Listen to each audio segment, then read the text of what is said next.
Hand hygiene. Prepare all the equipment.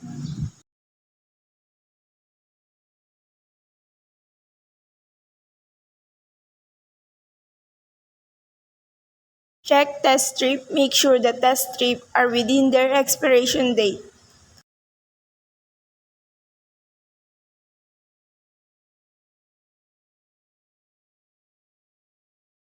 Insert test strip. Insert a test strip into a glucose meter according to the manufacturer instructions.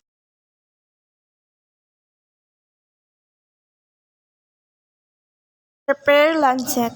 Insert a new unused lancet into the lancing device.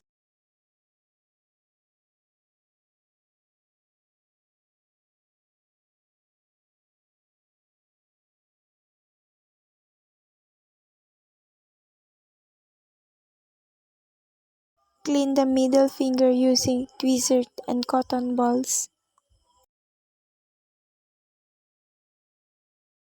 Select a side. Prick the side of your fingertip, not the tip, with the lancet. After you squeeze, clean the first blood using cotton balls.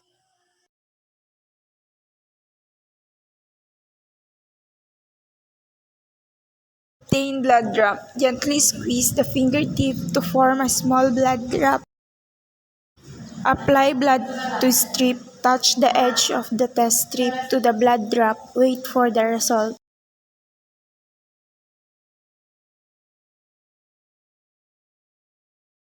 While waiting for the result, clean your middle finger using tweezers and cotton balls. Record the result.